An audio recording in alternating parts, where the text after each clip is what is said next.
Moradia é direito. Sem teto saíram às ruas para cobrar política habitacional do governo Lula. Confira também os números alarmantes do relatório sobre a violência contra a juventude brasileira e como estão as greves dos servidores públicos. Não perca!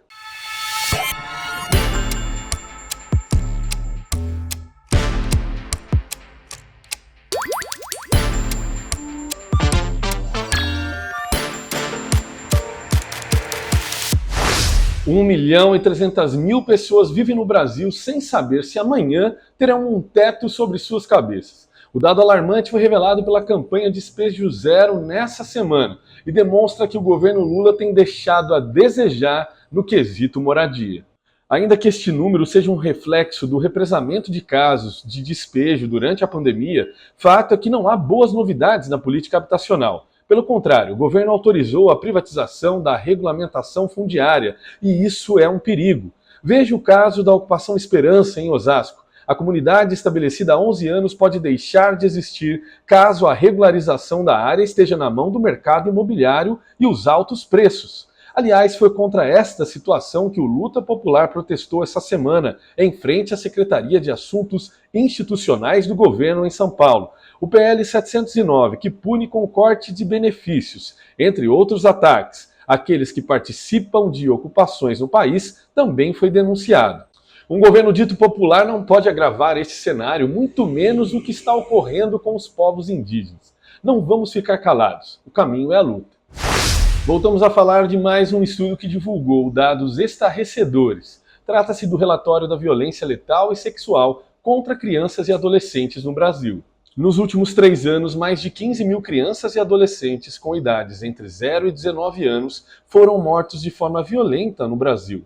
Além disso, 165.000 meninos e meninas foram vítimas de violência sexual e, nesse contexto, o racismo estrutural mostra mais uma vez a sua face.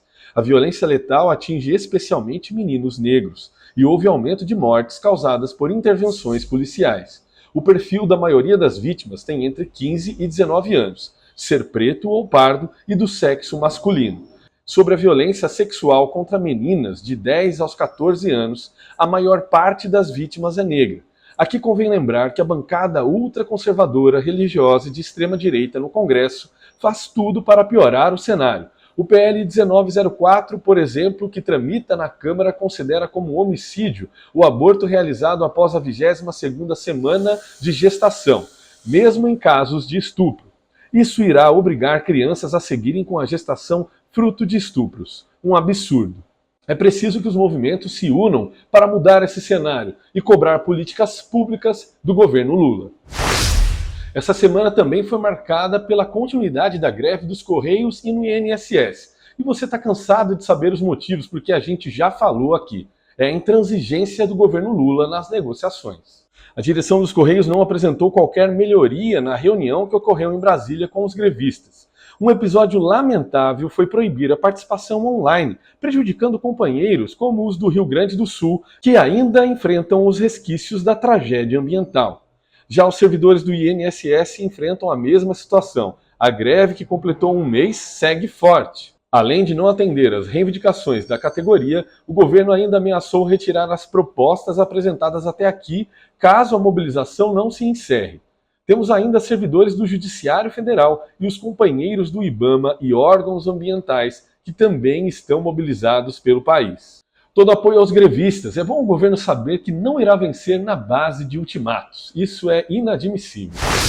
Em nosso site, confira outras notícias. BR-319. Governo Lula e Congresso querem fazer obra que ameaça o coração da Amazônia. Dia 24 acontecerá o primeiro encontro nacional de cipeiros da CSP com Lutas. Inscreva-se. Somente nos primeiros 10 dias de agosto, Israel bombardeou 8 escolas em Gaza. Já são 10 meses do genocídio palestino.